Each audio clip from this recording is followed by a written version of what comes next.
Now, I'm no George S. Patton, but before he would go into war, he'd bring in all his troops, hundreds of them, into a crowd, and he would talk to them and he would motivate them, and they'd end it with prayer. It was called the Patton Prayer. And the Patton Prayer, with his big gruff voice, all his troops surrounded, he'd look at them all and say, "If I surrender." They would repeat in unison, "If I surrender."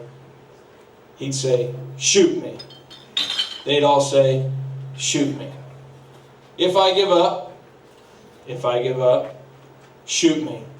And it would get louder and louder, and it was pretty intense. And it was a stark reminder to each one of those soldiers that they were going into war, and if they ever quit, they would die.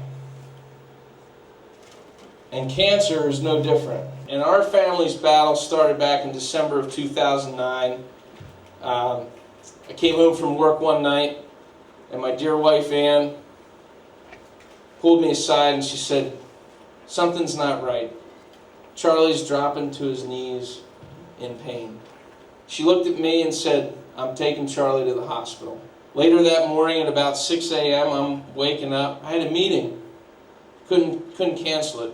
A group meeting with 50 people. And in between my breaks at that group meeting, I get a call from Ann letting us know that she has a consult at 2 o'clock.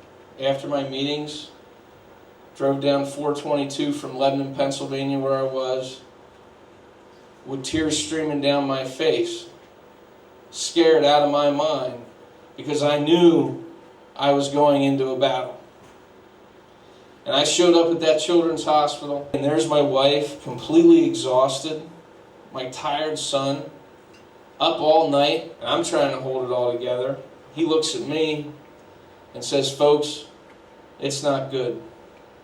There's a high probability your son has rhabdomyosarcoma." Sarcoma? Cancer?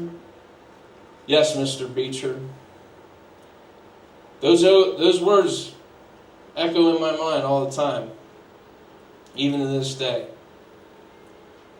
But what echoes in my heart, and what I loved about this event, War on the Shore, it's about fighting. Later that night, after some procedures, we were in our room. Charlie was sleeping, exhausted from his day. My wife and I in complete shock, numb.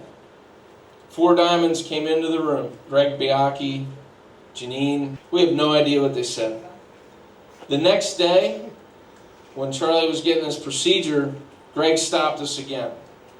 And he came up and he made it a point to explain to us that we weren't going to have to worry about anything during treatment. We weren't going to have to worry about the costs. There was going to be a lot of resources during his battle. And that gave us a lot of peace of mind in a moment when we didn't think we could find any. And that's something we've come to appreciate even more. And it's why we've been from Hollywood, California, Lights, Camera, Cure, to Avalon, New Jersey, coast to coast, to celebrate Charlie's success. Yeah. So I want to thank you for your efforts tonight. We're making a difference, not only in the 600 families that roll through the Penn State Children's Hospital every single year, and the research efforts of 4 Diamonds are going to make it to every corner in America, on every continent, and someday we will win this war with efforts like this tonight. Now let's march on like Charlie, and let's beat cancer. Let me hear you. One more time. Thank you.